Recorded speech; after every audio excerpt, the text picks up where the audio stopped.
আচ্ছা, বিএনপি কি সেরকম একটা দল? জনগণের আশা আকাঙ্ক্ষার প্রতীক।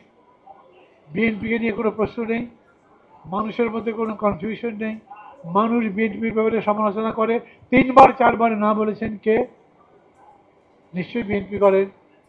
কনফিডেন্ট বিএনপি সব ঠিক করছে, বিএনপি সব ভালো করছে, এরকম একটা ব্যাপার হয়। দল যত বড় হয় তত তার নিয়ন্ত্রণের রশি দুর্বল হয়ে যায়। মানুষ যত দূরে চলে যায় তত তার সঙ্গে আত্মিক যোগাযোগ কমে যায়। এমনকি এখন ইন্টারনেটের এত বিস্তার হবার পরেও তার সাথে সেরকম করে যোগাযোগ করা যায় না। ধরেন আমি যদি বিএনপি সম্পর্কে বলি, আমি কিন্তু বিএনপিকে সেই রকম একটা দল হওয়া দেখতে চাই যারা সত্যি সত্যি জনগণের প্রতিনিধিত্ব করে, জনগণের আশা আকাঙ্ক্ষার প্রতিফলন করে।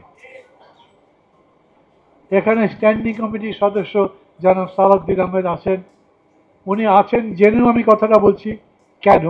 আমি চাই বিএনপি এটা বুঝুক। আমি চাই, ধরেন এই যে আমরা এখনো ঐক্যবদ্ধ আছি না, আমরা ফ্যাসিবাদের বিরুদ্ধে লড়াই করবার জন্য বিএনপির সাথে এক হয়েছিলাম। এখন তো ফ্যাসিবাদ নেই, পরাজিত হয়েছে। এখন বিএনপির সাথে আমাদের ঐক্য আছে? আছে? আছে তো। কেন? আমরা একটা সংস্কার কর্মসূচিতে ঐক্যবদ্ধ হয়েছি।